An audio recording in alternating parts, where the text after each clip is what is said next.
What is that favorite story? Fictional story. What do we got? Don't all tell me at once. Anybody? Sam likes Star Wars. I talked to Sam. No, this is his favorite storyline. That's good. I can go with that. What else? Good stories. Lord of the Rings. Nice. Okay, so a lot of series I'm getting going on here. Okay. I am a big I'm a John Grisham fan. So I read a lot of John Grisham books. I think he's a good storyteller. I ask about stories because today we're going to start a new series, but it's a book out of the Bible that's got a really nice story arc to it. All right, and I want to read you a description of this story and see what you think. It's been described like this. A Jewish woman chosen by God, given the status of queen, yet risks everything when the survival of God's people hangs in the balance. Now, I don't know about you, but I'm going to the bookstore or the movie theater for that one. All right, popcorn, everything. We're going to watch that story. But that's a description of the book of Esther, and that's what we're going to talk about. We're going to do about 6 weeks on the book of Esther, but we're going to do it a little differently than what we did for Ephesians. If you were with us this summer, we went through the book of Ephesians, but we just went week to week. We went verse by verse, chapter by chapter, straight through the book. Esther, we're going to do a little differently because Esther has this cool story arc to it, so we're going to talk about it in terms of elements of the story. Sam, if you can throw that graphic up here. So when I was younger, I remember learning about the elements of the story similar to something like this. So there's a theme, like a central theme of a story. Then you have setting and characters and plots with conflict and a climax and resolution. So that's what we're going to do when we look at Esther's. Each week, look at these different elements. Where's God in those elements? And then where is God in the elements of your life in that part of your story? So today, we're going to just get started on the book. A little bit of background about all of Esther. A little bit about the theme, and then mainly the setting is where we're going to be. So some background. First off, no known author. We do not know who wrote the book of Esther. There's some theories out there, but in general, nobody really knows who wrote it. We're not even sure where the writer was for sure when they wrote it. Now, it's also known as a historical novella. So they love to give genres to books of the Bible. We have our narratives, and we have epistles, and all these other words. Esther's a little bit different. One group called it a historical novella because it is set within a historical framework, but it's definitely more of a story. So we can place it historically, but we know some of the details are probably fictionalized here. And the biggest thing with this book and what makes it known as one of the tougher books to preach about, to talk about, and to dive into is that God is never mentioned in the book of Esther. God's not mentioned. Nobody specifically talks to God. God doesn't specifically talk to anybody.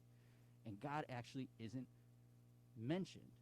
But he's so present in this book. And that's why we came with the title of the series of Behind the Scenes.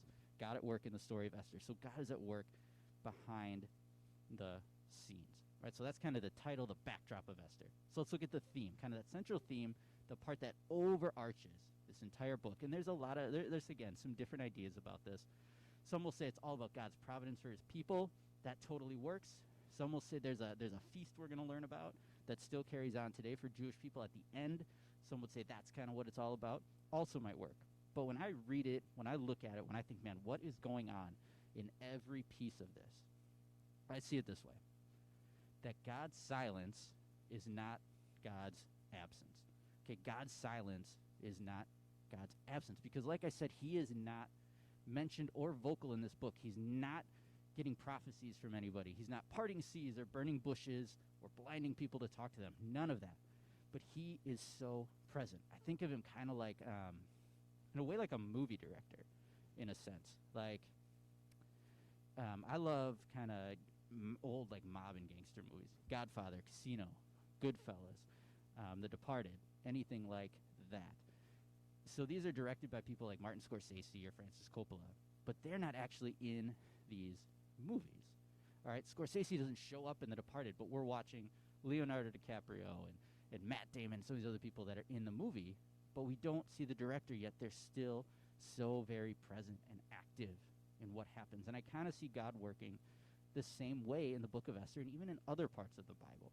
If we look at the story of Mary and Joseph, right, we're all pretty familiar with the Christmas story when Mary and Joseph are each visited by an angel. right? So the angel comes and says, fear not, and stuff like that. But Mary and Joseph were pledged to be married before the angel spoke to them. God was already planning to put them together before they were spoken to. So God was working it out, putting things in motion to set up Jesus' birth. So even though God's silent in this story of Esther, he's so very present. And that's kind of what we're going to see throughout all of this book. So let's go on to the setting. Let's actually look at the setting. So what does a setting do in a story? Setting gives us a time, a place, and an introduction. And it's actually really important because if you think about stories and their setting, stories could take a very different shape if they were in different settings. So think about, anybody watch the TV show Friends? Right, we're many familiar with Friends? Okay. So Friends takes place, where? In Manhattan, right? In this nice apartment building, and then a lot of it at their coffee shop, the Central Perk. So I thought about it. What happens if that show was trying to be set in somewhere like my hometown of Watertown, Wisconsin, about 45 minutes from your population, maybe 20,000? That show is very different because there's not an apartment building like that. They're not all hanging out in the same way. They're not all visiting the same places like they are. So the setting is so important. All right, so what is the setting of Esther? We're going to look at it here. So it's in the Persian Empire in Susa. Susa would be in modern-day Iran. If you're looking at a map now, in a province called Shush, Iran, would be where Susa was. And it largely takes place in the king's palace. So we're going to meet a guy in a little bit called King Xerxes, and it largely takes place in his palace, but there are also a lot of Jewish people still living in Susa. All right, and this is significant because we've had the exile, so the Jews are exiled out of Jerusalem. Now that's over. Many have returned, but there's still a lot in Susa that did not. And their life is pretty tough, right? They're not thriving. They're struggling to get by. But by contrast, that king's palace, king's life, court life is very, very extravagant. And that's where we're going to kind of pick up the text today. And we're really, if you're thinking this as a play, the curtain kind of opens here.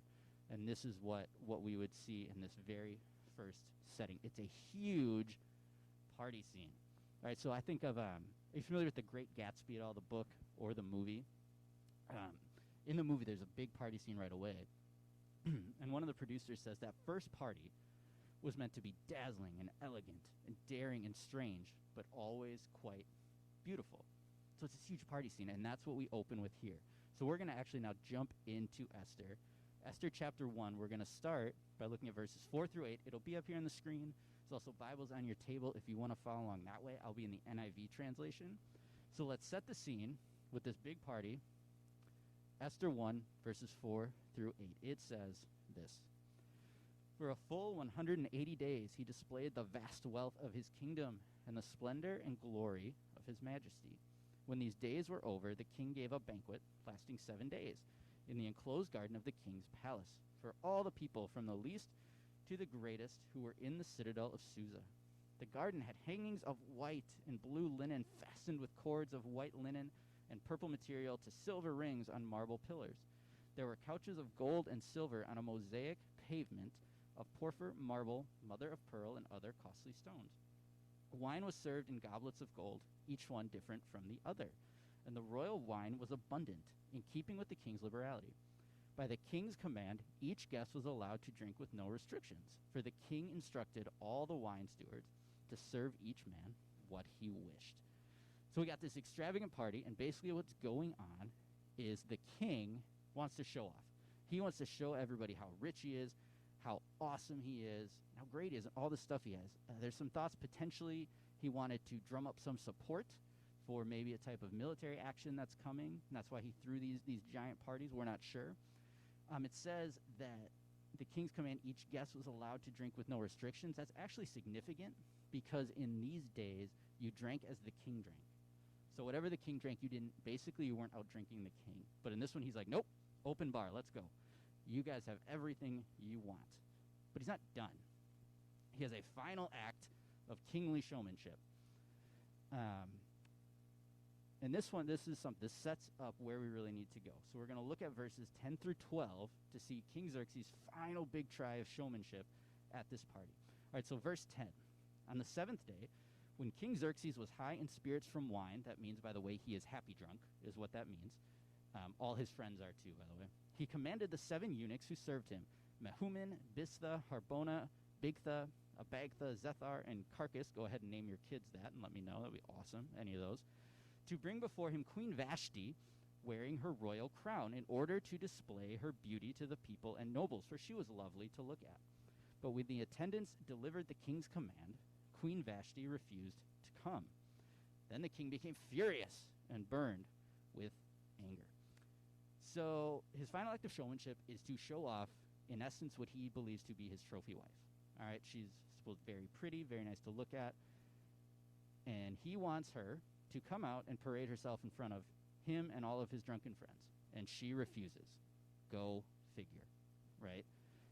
He is not happy about this, all right? He wants to show off. He's like, she's mine. She's beautiful. This would obviously make her uncomfortable. We're pretty sure she would have had to appear unveiled at this time, which would have been uncomfortable for her. It says wearing her crown. One of the thoughts is that he meant for her to come out wearing only her crown. We don't know, but that's another thought. So in either case, she says no. He is not happy. So he talks to his advisors, these other guys. And basically what he and his advisors do at this time is play basically a game of worst case scenario of what's going to happen here. Now, has anybody watched the early seasons of the show This Is Us? Over here? Okay. All right, you too. I watched the first few with Stacy, and then it got all too real and in the feels, so I stopped watching it. But there's a couple on the show named Randall and Beth, and they're actually a really cool married couple on the show. But they would be going into a big situation, and they would say, okay, let's do worst case scenario, which would be they're going to lay out the worst possible outcomes of what they were going into, just so that with whatever happened, they could kind of maybe soften that blow, you know? So if I were, okay, let's say, I'll give you an example. If I were to worst case scenario, me preaching this morning, okay? Now this is going to be absurd, but here we go. It would say, well, nothing's going to work. My mic's not going to work. My notes are going to disappear. I'm going to say everything wrong. People are going to hate it. They're all going to leave, never come back, and then hometown shuts down and never exists again. Now that's absurd, but that's worst case scenario. So now if I completely bomb here and you guys are like, oh, it's terrible, well, the church doesn't shut down. I still win, right? We still got it going. That's in essence what is going on here. So let's look at verses 16 through 18. They're going to do a worst case scenario. Then Memucan replied in the presence of the king and nobles, Queen Vashti has done wrong, not only against the king, but also against all the nobles and all the peoples of all the provinces of King Xerxes. For the queen's conduct will become known to all the women, and so they will despise their husbands and say, King Xerxes commanded Queen Vashti to be brought before him, but she would not come. This very day, the Persian and Median women of the nobility who have heard about the queen's conduct will respond to all the king's nobles in the same way. There will be no end of disrespect and discord. So all the other women are going to hear about this. They're going to start making decisions for themselves. They're going to start looking out for themselves and maybe standing up to their husbands. Where will it end, king? Where will it end? That's in essence what these guys are doing. Now that's, again, absurd, but it's the worst case. Again, these guys are all really drunk and having this conversation. But the king listens to them. And he's like, you're right, we got to do something. So he issues an edict, basically like a big overarching law in essence. First part, Vashti, the queen, never allowed in the king's presence again. We're not sure if she's exiled, just sent away. We're not sure if she's killed, could be any of those, but she is never allowed. And the second part, all wives are to respect their husbands. And this is to be proclaimed in every native tongue, so that anybody in any of these provinces under Xerxes' command know, wives, you will respect your husbands, and the queen is gone. End scene. All right, first scene's done. We set it up. Okay, and the story will kind of pick up next week. We're going to talk about characters next week, because as you can see, we have a need for a queen. We're going to meet her. We're going to talk about 4 characters next week. Xerxes, who we met, one of them, and 3 others. But we just set it up, right? So where is God in this setting? Okay, there's this big setting. We don't hear about God. It actually seems a little bit anti-God with this drunken party. But where is God? Well, the first part is God is with his people. The Jews didn't return to Jerusalem like they could have. But he is still there. God doesn't abandon the people. He didn't abandon his Jewish people just because they stayed in Susa. And we can take that as remembering we're part of churches that are all over the world.